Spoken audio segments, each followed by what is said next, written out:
નમસ્કાર શ્રોતા મિત્રો, તમે જાણો છો તેમ રેડિયો એલજે પરથી આપણે સ્ટુડન્ટ્સની જે પણ એક્ટિવિટી થતી હોય છે તેને આપણે રેકોર્ડ કરીએ છીએ, એમને બ્રોડકાસ્ટ પણ કરીએ છીએ અને એને પોડકાસ્ટ પણ કરીએ છીએ. ગયા અઠવાડિયે ઇનોવેશન વિલેજ એલજે યુનિવર્સિટીએ એનું આયોજન કરેલું અને એમાં એલજે યુનિવર્સિટીના ઘણા બધા સ્ટુડન્ટ્સે ઇનોવેશન્સ એમના પ્રેઝન્ટ કર્યા હતા. એવી જ રીતે બીજી યુનિવર્સિટીના સ્ટુડન્ટ્સ છે એમણે પણ એમના સ્ટાર્ટઅપ્સ જે છે, ઇનોવેશન એટલે જે પણ સ્ટેજે છે એને આપણે ત્યાં એ લોકોએ પ્રેઝન્ટ કર્યા હતા. તો આપણી જોડે અત્યારે એક ટીમ છે, એ આપણે એમને કહીએ કે તમે તમારી ઇન્ટ્રોડક્શન કેવી રીતે આપો. તો અમે લોકો PDU IICથી ઇન્ક્યુબેટ થયેલા છીએ. અમારા સ્ટાર્ટઅપનું નામ છે પ્રવાહક સોલ્યુશન્સ પ્રાઇવેટ લિમિટેડ. બેઝિકલી નામ રાખવા પાછળનો મેઇન ઉદ્દેશ એ હતો કે અમે લોકો ઇલેક્ટ્રોનિક પ્રોડક્ટ્સ ડેવલપ કરીએ છીએ, ઇલેક્ટ્રોનિક પ્રોડક્ટ્સ અને એના મટીરિયલ્સ કે જે યુઝફુલ થાય ઇલેક્ટ્રોનિક્સમાં. તો બેઝિકલી ઇલેક્ટ્રોનિક્સમાં ઇલેક્ટ્રોનનું બહુ જ મહત્ત્વ હોય છે. તો ઇલેક્ટ્રોન જ્યારે ફ્લો થતા હોય તો એને પ્રવાહ આપણે લોકો કહીએ છીએ. બરાબર. તો અમે લોકો ઇન્ડિયામાં જ છીએ અને બધું મેન્યુફેક્ચરિંગ ને એ બધું ઇન્ડિયામાં જ અમે લોકો કરવાના છીએ. તો ઇન્ડિયાની સંસ્કૃતિને આગળ વધારીને અમે લોકોએ સંસ્કૃત નામ આપેલું છે કે પ્રવાહક સોલ્યુશન્સ. સોલ્યુશન્સ એટલે કેમ કે અમે લોકો એ લોકોને મટીરિયલ પ્રોવાઈડ કરીએ છીએ કે ઇલેક્ટ્રોનિક્સમાં જે અત્યારે ગેપ આવેલો છે એ ગેપ અમે લોકો અમારા સોલ્યુશન્સ આપીને પૂરો કરીશું. એટલે સમસ્યાના ઉકેલ તરીકે તમે એને આપી રહ્યા છો. હવે તમારી ટીમમાં કેટલા જણ છે? અમારી ટીમમાં અત્યારે અમે 3 જણા છીએ. હું અનિલ પંડ્યા, મારો કલીગ દેવાંગ અનડકટ અને અમારા મેન્ટર અને ગાઈડ ડૉક્ટર અનુપ સાંચેલા. અચ્છા અનિલ, તમને આનો વિચાર કેવી રીતે આવ્યો? તમારી ટીમને આનો વિચાર કે આમાં આપણે આ વિષયમાં, આ દિશામાં આપણે ઇનોવેશનનું કામ કરવું જોઈએ? ઓકે, સો હું અને દેવાંગ અમે રિસર્ચ સ્ટુડન્ટ જ હતા. તો રિસર્ચ કરતાં કરતાં અમને ખબર પડી કે આ ટાઈપની બી વસ્તુ હોઈ શકે છે અને આ વસ્તુ અમે રિસર્ચ જ કરવાના હતા, રિસર્ચ પેપર પબ્લિશ કરીને એને જેમ છે એમ રેગ્યુલર જે રિસર્ચ સ્કોલર્સ કરે છે. બટ અમને થોડીક પ્રોપર્ટીઝ અમને સારી મળી અને અમે એ ટાઈમે એ પણ જોતા હતા કે ઇન્ડસ્ટ્રીયલ લેવલ સુધી ઇન્ડસ્ટ્રી અને આપણે એકેડેમિક રિસર્ચ એ બંને વચ્ચે અત્યારે આપણે એ ગેપ કેટલી છે. તો એ ગેપ સર્ચ કરતાં કરતાં અમને ખબર પડી કે અમે એકદમ બહુ જ નિયર છીએ ઇન્ડસ્ટ્રીની એ ગેપ ફૂલફિલ કરવા માટે. પછી અમે સર્ચ કર્યું કે આવી કેટલી પ્રોડક્ટ્સ માર્કેટમાં છે કે જે અમે અત્યારે જેના ઉપર અમે રિસર્ચ કરી રહ્યા છીએ. તો બહુ ઘણી ગાંઠેલી અમને ઇવેન્ટ્સ કંપનીઝ મળી કે જે આ ટાઈપનું કામ કરતી હતી અને ત્યાંથી અમને આઈડિયા આવ્યો કે આપણે પણ આપણી આ product made in India, make in India product આપણે પણ શું કહેવાય કે આપણા ઇન્ડિયામાં ડેવલપ કરી શકીએ અને ચીપેસ્ટ રેટ પર અને લોકોને કામ લાગે, સ્ટુડન્ટ્સને કામ લાગે, રિસર્ચર્સને કામ લાગે, એના માટે આપણે આનું એક સ્ટાર્ટઅપ કરી શકીએ એમ. બરાબર છે. હવે પ્રોડક્ટને થોડીક સમજાવીએ આપણે. તો તમે એને કેવી રીતે, સાદો જે માણસ છે જેને બહુ સાયન્સ ખબર નથી પણ એને રસ છે એમાં, તો એને તમે તમારી પ્રોડક્ટ જે છે એને કેવી રીતે સમજાવો? ઓકે, તો અત્યાર સુધીમાં અમારી પાસે 3 પ્રોડક્ટ ડેવલપ થયેલી છે. એમાંથી પહેલી પ્રોડક્ટ છે કંડક્ટિવ ઇન્ક. હવે કંડક્ટિવ ઇન્ક એટલે એવી પ્રોડક્ટ છે કે તમે લોકો, એક બેટરી છે અને એક LED છે, તો એને તમારે કનેક્ટ કરવા માટે વાયર્સની જરૂર પડે જ છે.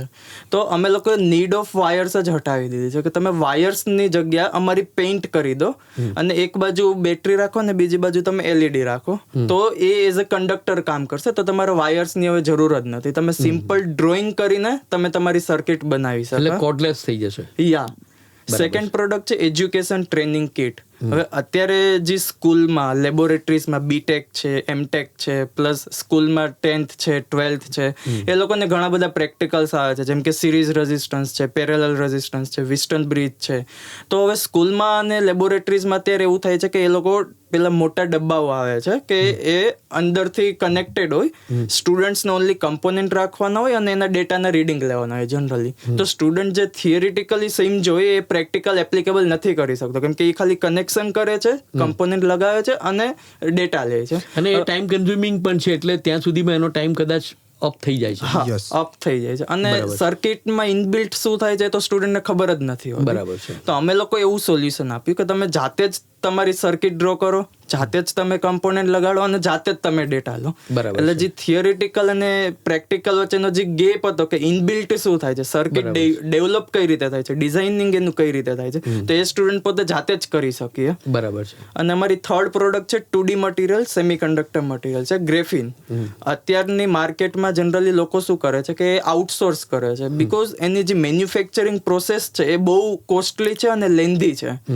તો અમે લોકોએ ગ્રીન સિન્થેસિસ કરેલું છે, અમારા પોતાના મટીરિયલ્સ યુઝ કરેલા છે કે જે ઇન્ડિયામાં અવેલેબલ છે, લો કોસ્ટ ઉપર અવેલેબલ છે, અને એને અમે લોકોએ ડિફરન્ટ રીતે મેન્યુફેક્ચર કરી છે અને પછી એની પ્રોપર્ટીઝ મેઝર કરી. તો અમને એવું મળ્યું કે જે બહારથી આપણે લોકો ઇમ્પોર્ટ કરીએ છીએ એવી જ પ્રોપર્ટી અમારા મટીરિયલ્સમાં આવે છે. તો અમે લોકો જ કેમ અમારા મટીરિયલ્સ ઇન્ડિયામાં ના આપીએ? તો કોસ્ટ તો ઓલરેડી નીચું આવી જ જશે કેમ કે ઇમ્પોર્ટ હવે થતું નથી.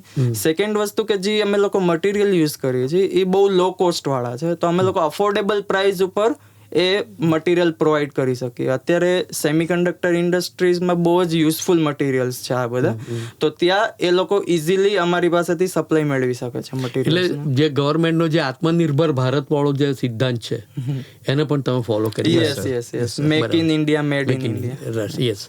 હવે તમારું ઇનોવેશન છે કયા સ્ટેજ પર છે અત્યારે? અત્યારે સર અમારા તરફથી જે લેબોરેટરીના જે અમારી લેબના જે ટેસ્ટિંગ છે એ બધા જ ડન થઈ ગયા છે. તો અમે બહાર પણ આપીએ છીએ, બહાર લાઈક BARC છે, IITs છે, આઈઝર્સ છે, એ લોકોની લેબમાં અમે સેમ્પલ્સ મોકલ્યા છે કે તમે લોકો અમારી પ્રોડક્ટ યુઝ કરો એકવાર અને અમને તમારો ઇનપુટ આપો કે અમારે શું પ્રોડક્ટમાં હજી ડેવલપમેન્ટ કરવાની જરૂર છે અથવા નથી જરૂર, તો રેક્ટિફિકેશનની ક્યાં જરૂર છે.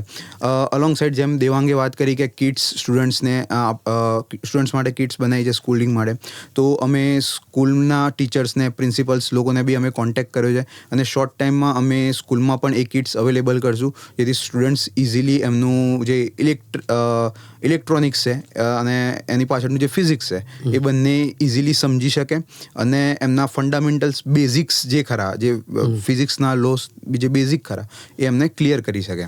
બરાબર છે. એ સિવાયનું જે તમારે ક્યાંક ત્રીજી જગ્યાએ જવાનું થશે આમાં ત્રીજી પ્રોડક્ટ માટે? જે ત્રીજી પ્રોડક્ટ માટે અમે સર સેમિકન્ડક્ટર ઇન્ડસ્ટ્રીઝનું ટ્રાય કરી રહ્યા છીએ, રીચ આઉટ કરવાનું કે તમે અમારી પ્રોડક્ટ્સ લો અને એને તમારી રીતે વેલિડેટ કરીને આપો કે ખરેખર અમે અમારા મુજબ કમ્પ્લીટ થઈ ગયા છે કે અમારું જે મેઝરિંગનું કે જે વેલિડેશનનું સ્ટેપ છે એ અમે અમારી રીતે ક્લિયર કરી દીધું છે કેમ કે ઓલરેડી અમે રિસર્ચ પબ્લિકેશન્સ ને એ બધું કરી લીધું છે એના ઉપર. બરાબર. પણ અમે ઇન્ડસ્ટ્રીયલમાં એકચ્યુઅલમાં શું છે તો એ તો ઇન્ડસ્ટ્રીવાળાને જ ખબર હશે કે એ લોકોને કેટલી હેલ્પફુલ છે. તો એ લોકોનું ઇનપુટ જો વધારે મળશે અમને તો અમે એ પ્રોડક્ટને વધારે રેક્ટિફાઈ કરી શકીશું અને વધારે યુઝફુલ કરી શકીશું અને શું કહેવાય લાર્જ સ્કેલ ઉપર મેન્યુફેક્ચર જોડે અમે પ્રોવાઈડ બી કરી શકીશું. એટલે તમારું જે સ્ટાર્ટઅપ છે, સ્ટાર્ટઅપ થવા જે જઈ રહ્યું છે એ 3-in-1 કામ કરશે? અમારું સ્ટાર્ટઅપ ઓલરેડી થઈ ગયેલું છે. અમે લોકો ઇન્ક્યુબેટેડ છીએ PEDU IIC થી. બરાબર. અમને લોકોને એક ફંડિંગ બી મળેલું છે સ્ટુડન્ટ સ્ટાર્ટઅપ પોલિસીની અંડર. અમને લોકોને બેઝિક ફંડ મળેલું કે તમે એમાંથી પ્રોટોટાઇપ ડેવલપ કરો અને પ્રોડક્ટ બહાર પાડો કે તમે કેટલા પ્રાઇઝમાં એ તમે કરી શકો છો. તો અમે લોકો ઈ ફંડનો યુટિલાઇઝ કરીને 3 પ્રોડક્ટ બનાવી દીધી છે અને આ બધી પ્રોડક્ટ સેમિકન્ડક્ટર ઇન્ડસ્ટ્રીઝ છે, એજ્યુકેશન સિસ્ટમ્સ છે, ત્યાં બધે યુઝફુલ કરી શકાશે. બરાબર છે. એટલે ટૂંકમાં હવે તમે ફીડબેક્સ ત્યાંથી શું આવે છે એની રાહ જોઈ રહ્યા છો અને જે લેબોરેટરીમાંથી ટેસ્ટ થઈને આવે એટલે એમાં તમને જે કંઈ રેક્ટિફિકેશન અથવા કરેક્શન કરવાનું કે એ કરીને તમે આ પ્રોડક્ટને માર્કેટ સુધી પહોંચાડો. Yes sir. બરાબર છે. આ આખી પ્રોસેસમાં કેટલો ટાઈમ લાગે એવું તમને લાગે છે? ઓકે, અમને લોકોને અત્યાર સુધીમાં જેટલું અમે લોકોએ ડેવલપ કર્યું છે એમાં અમને લોકોને 1.5 વર્ષનો ટાઈમ લાગ્યો છે. તો હવે જે નેક્સ્ટ પ્રોસેસ છે એમાં અમે લોકો ઇન્ડસ્ટ્રીઝને રીચ આઉટ પણ કરીએ છીએ, સ્કૂલ્સમાં જઈએ છીએ, ગવર્મેન્ટને પણ રીચ આઉટ કરીએ છીએ કે અમે લોકોએ આ રીતની એજ્યુકેશન સિસ્ટમમાં ચેન્જીસ લાવવા માંગીએ છીએ કે જેથી સ્ટુડન્ટ્સના જે ફંડામેન્ટલ્સ છે એ ક્લિયર થાય. તેમાં અમને લોકોને લાગે છે કે નેક્સ્ટ વધીને 1 કે 2 વર્ષમાં ત્યાં બધેથી અમને લોકોને વેલિડેશન મળી જશે તો અમે લોકો આગળ વધી શકીશું અને પ્રોડક્ટ અમારી અત્યારે ઓલરેડી માર્કેટમાં અમે લોકોએ મૂકી દીધેલી છે. અમારી પોતાની વેબસાઇટ પણ છે, લિંક્ડઇન અકાઉન્ટ પણ છે, પ્રોફેશનલ સાઇટ્સમાં જે અકાઉન્ટ હોય બધા એ બધા અમારા અવેલેબલ છે. ત્યાં અમે લોકો અમારા પ્રોડક્ટનું માર્કેટિંગ પણ કરીએ છીએ. બરાબર છે. એટલે ટૂંકમાં તમે તમારા તરફથી જે કંઈ કરવાનું જરૂરી છે બધું કરી નાખ્યું છે. અમારી તરફ ખાલી વેઇટિંગ પીરિયડ જે છે, રિસ્પોન્સ કેવા આવે છે એની પર નક્કી થશે. તમને પ્રોત્સાહન કેવું મળ્યું ગવર્મેન્ટ તરફથી અને તમારી યુનિવર્સિટી તરફથી? સો અમને ઇન્ક્યુબેશન અમારી ઇન્સ્ટિટ્યૂટે જ અમને ઇન્ક્યુબેટ કર્યા છે. તો એમનો જેટલો બી ડોક્યુમેન્ટેશનની જેટલો બી ટાઈમ છે એ બધું જ અમે કહેતા હતા અને તરત જ થઈ જતું હતું. ઇવન ફંડિંગ બી અમને જેટલા બી રિએમ્બર્સમેન્ટના પ્રોસેસ હતા એ દરેક જેવું અમે બિલ આપતા ને તરત ફંડિંગ મળી જતું હતું. બધી જ રીતે વ્યવસ્થિત સપોર્ટ મળ્યો છે. ગવર્મેન્ટમાં બી અમે ટ્રાય કર્યો છે રીચ આઉટ કરવાનો, તો ગવર્મેન્ટે બી થોડો ઘણો ઇન્વોલ્વમેન્ટ લેવાનો ટ્રાય કર્યો છે એમાં કે હા તમે પ્રોડક્ટ સારી જાય તો આપણે આ રીતે કરી શકીએ. એવા થોડા બી ફીડબેક મળ્યા છે અમને. તો અમે એ ફીડબેક ઉપર અત્યારે કામ કરી રહ્યા છે અને એક ફૂલ પ્રોટોટાઇપ કહેવાય કે હા ભાઈ આ પ્રોડક્ટ છે હવે તમે લઈ જ શકો છો આને, આમાં કોઈ ચેન્જીસ નથી આમાં. તો એવો પ્રોટોટાઇપ માટે બી અમે ટ્રાય કરી રહ્યા છીએ. અમને લોકોને ગવર્મેન્ટ પાસેથી સજેશન આવેલું છે કે તમે જે ગામડાના સ્ટુડન્ટ્સ છે ત્યાં જે સ્કૂલ્સ છે ત્યાં તમે તમારી કિટ પ્રોવાઈડ કરો અને પછી એ લોકોને તમે જો કે એ લોકોમાં કેટલું નોલેજ ડેવલપ થાય છે. એ લોકો જે નોર્મલ અત્યારે અવેલેબલ છે એનાથી જેટલું નોલેજ લે છે અને તમારા પ્રોડક્ટ્સમાં એ લોકોને કેટલું ઇમ્પ્રૂવ થાય છે નોલેજ, એ બધો ડેટા કલેક્ટ કરો. પ્લસ એ બધાને તમે કિટ પ્રોવાઈડ કરો. એમાં ગવર્મેન્ટે પણ અમને લોકોને કીધું છે કે એ પણ અમને લોકોને હેલ્પ કરશે આફ્ટર સર્ટેન અમને લોકોને લેટર્સ એન્ડ એ બધું મળી જશે. પછી તમે ઓ લોકો ઓલરેડી 3 કે 4 જે ગ્લાસ લેવલની સ્કૂલ્સ છે ત્યાં અમે લોકો એપ્રોચ કર્યો છે. પ્લસ જે સિટીમાં ઇન્ટરનેશનલ સ્કૂલ્સ છે કે જે આ બધી એક્ટિવિટી મેન્ડેટરી છે તો ત્યાં પણ એપ્રોચ કર્યો છે. પ્લસ જે પ્રોજેક્ટ ને બનાવવાના હોય જેમ કે બીટેક છે, એમટેક છે, એ લોકોને ફાઇનલ સેમેસ્ટરમાં પ્રોજેક્ટ ઉપર કામ કરવાનું જ હોય છે. તો એ લોકો અમારી પ્રોડક્ટ પોતાનું ઇનોવેશન કઈ રીતે કરી શકે તો એ પણ અમે લોકો એ લોકોને પ્રોવાઈડ કરીએ છીએ. પ્લસ ગાઈડન્સ આપીએ છીએ કે તમે લોકો આ રીતની સર્કિટ ડિઝાઇન કરી શકો, તમે આ રીતનું ઇનોવેશન કરી શકો. અચ્છા, એલજી યુનિવર્સિટીએ જે ઇનોવેશન વિલેજ પેલું કર્યું એમાં તમે ભાગ લીધો, બરાબર. અહીંયા તમને માહોલ કેવો લાગ્યો? એનો માહોલ આમ તો સરસ લાગ્યો. અમારે જે જોઈતું હતું એવા ઇનપુટ્સ અમને મળી રહ્યા છે અત્યારે. અમારો જે આઈડિયા સ્ટેજ હતો કે હા આપણે આ વસ્તુમાં બી આપણે થોડુંક ઇન્વોલ્વ થઈએ અને થોડોક આગળ વધી શકીએ એ માટેના બી અમને રિસ્પોન્સ મળી રહ્યા છે. પછી અમે જે જગ્યાએ અટકતા હતા એ જગ્યા ઉપર એલજીની જે ઇન્ક્યુબેશન ટીમ છે એ લોકોએ પણ અમને હેલ્પ કરી છે.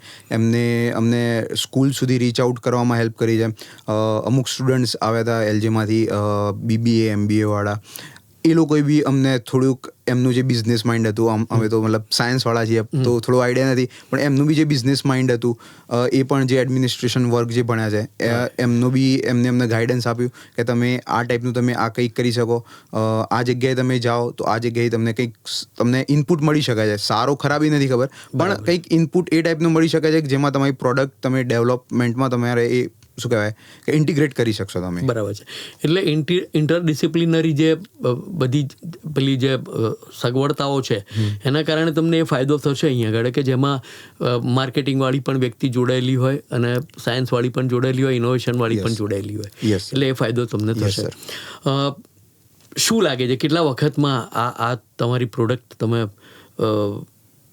એટલે મેક્સિમમ ટાઈમ કેટલો લીધો અને તમે એના માટેની તૈયારી કેટલી રાખી છે કે તો કે 3 જગ્યાએથી રિસ્પોન્સીસ યુ ડોન્ટ નો કે કેવા પ્રકારના અને કેટલા આવશે, તો તમારી તૈયારી શું છે? સર અત્યારે અમે એ લોકોએ જે ફેસ ટુ ફેસ જે અમારી મિટિંગ્સ થઈ છે અને એ લોકોએ જે સજેશન્સ આપ્યા છે એ સજેશન્સ ઉપર અમે અત્યારે કામ કરવાનું ચાલુ કરી દીધું છે. એ બી 50 to 60% અમારું કામ પૂરું થઈ ગયું છે. હવે જે બીજા સજેશન્સ જે બાકી છે એ માટે બી અમે રેડી છીએ કે થોડો ઘણો અમને આઈડિયા છે કે એ લોકો કેવા ટાઈપના મેઝરમેન્ટ્સ કરશે ને કેવા ટાઈપના એ લોકો અમને ડેટા પ્રોવાઈડ કરશે ને કેવા ટાઈપની અમને ફીડબેક આપશે. તો એના માટે બી અમે મેન્ટલી પ્રિપેર છીએ કે આપણે આવું વસ્તુ કરવાની થશે ફ્યુચરમાં. તો એના માટેનું બી અમે ગ્રાસરૂટ લેવલનું જે વર્ક ખરું એ અમે ચાલુ કરી દીધું છે. બરાબર છે. ઓલ ધ બેસ્ટ અનિલ અને દેવાંગ અને તમારા સરને પણ કે અમારી શુભેચ્છાઓ તમને કે તમે સરસ રીતે જે કામ કરી રહ્યા છો, તમારો જે આઈડિયા છે એ મૂર્તિમંત થવા સુધી પહોંચ્યો છે તો એ સરસ રીતે આગળ વધે એવી ખાસ શુભેચ્છાઓ તમને એલજી યુનિવર્સિટી વતી, એલજી રેડિયો વતી. Thank you sir. Thank you.